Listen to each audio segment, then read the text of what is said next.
kardik resusitasi neonatus. Jadi sebelum bayi lahir kita memberi salam dan memperkenalkan diri. Selamat pagi Bu, dengan saya Dr. Sedeka Bintang yang akan melakukan resusitasi neonatus di sini. Kemudian konseling antenatal melakukan anamnesis mengenai usia kehamilan, jumlah bayi dan kehamilan, resiko tambahan, warna cairan, menanyakan faktor penyulit internal, faktor penyulit janin dan faktor penyulit persalinan.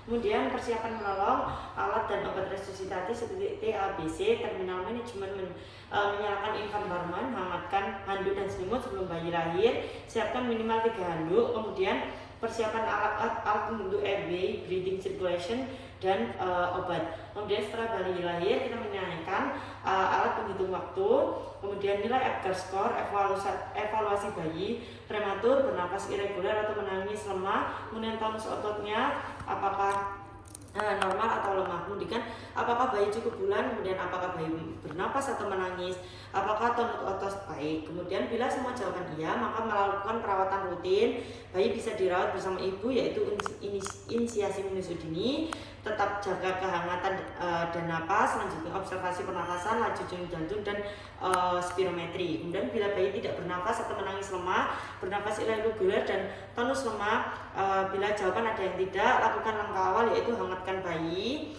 Untuk ukuran bayi, untuk usia gestasi kurang dari 32 minggu atau berat lahir kurang dari 1.500, langsung dibungkus plastik tanpa dikeringkan terlebih dahulu kecuali wajah, kemudian dipasangkan topi. Kemudian buka jalan nafas dengan posisikan kepala sedikit menghidup jalan nafas, jika perlu hisap sekret dari mulut, kemudian dan hisap dari hidung. Kemudian keringkan bayi dengan handuk hangat. Setelah itu singkirkan handuk yang basah, diganti dengan kain atau selimut hangat yang kering, dan stimulasi dengan rangsang taktil, tepuk kaki bayi, kemudian atau tumut bayi, gosok-gosok punggung atau perut atau tungkai bayi, kemudian posisikan kembali ketika sudah rangsang taktil. Kemudian evaluasi nilai usaha nafas atau laju denyut jantung dan pasang monitor spirometri.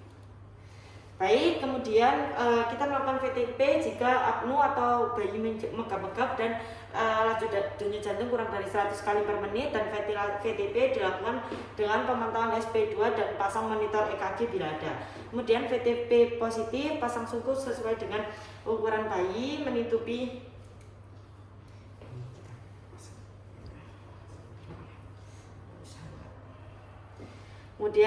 pasang sungkup sesuai dengan ukuran bayi, menutupi hidung dan mulut dan rapat, pegang sungkup dengan ibu jari dan telunjuk, jari 3 dan 4, kemudian menahan di manibula, pompa balon sebanyak 20-30 kali per 30 detik dengan hitungan pompa 2-3 pompa.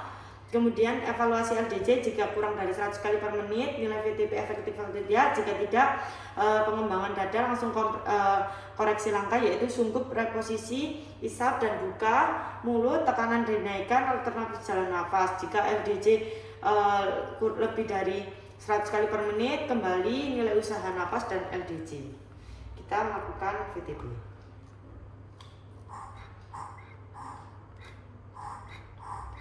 Baik, kemudian untuk VTP dan kompresi dada, stop dulu.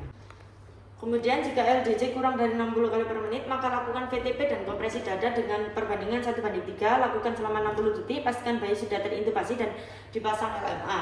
Naikkan VO2-nya jadi 100% secara stimulan, pasang anestesi intravena dan OGT. Kemudian VTP dan kompresi dada dilakukan minimal 2 orang, 1 orang melakukan VTP, 1 orang kompresi. Tentukan lokasi kompresi dada.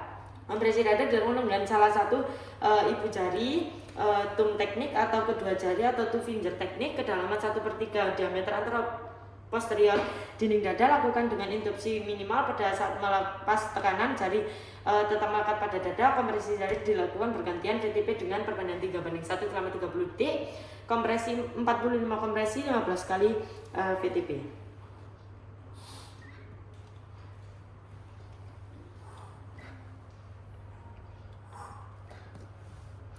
Baik, jika LDJ tetap kurang dari 60 kali per menit, maka lanjutkan kompresi dada dan VTP. Berikan adrenal IV melalui ET secara cepat dan dosis 0,1 sampai 0,3.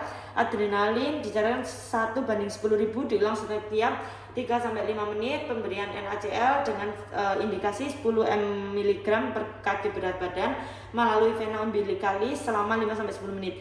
Jika LDJ kurang dari 60 kali per menit, pertimbangkan apakah terjadi pneumotorak. Jika saat menilai usaha jalan napas dan LDJ bayi spontan LDJ lebih dari 100, evaluasi apakah terdapat retraksi bayi merintih atau takipnu. Jika bayi merintih mengalami retraksi atau takipnu, pasang CPAP dengan VO2 dengan target SpO2 nya itu kalau bayi lebih dari 35 itu VO2 nya 21%, kalau kurang itu 21 sampai 30%.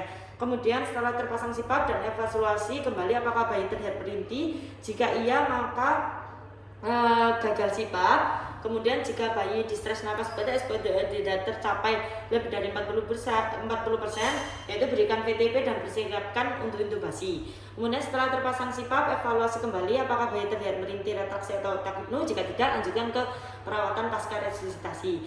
Jika menilai usaha napas LDJ bayi spontan lebih dari 100 menit, apakah terdapat reaksi bayi merintih atau takipnu? Jika tidak, terdapat sianosis tanpa distres napas atau target SpO2 tidak tercapai. Jika iya, beri oksigen aliran bebas, pertimbangkan CPAP.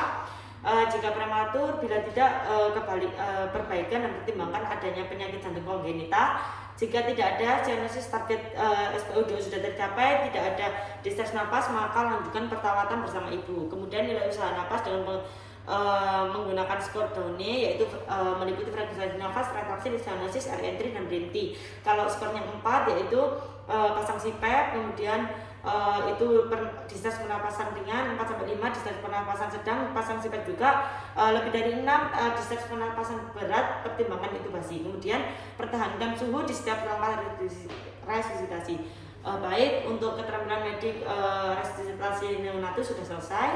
Terima kasih.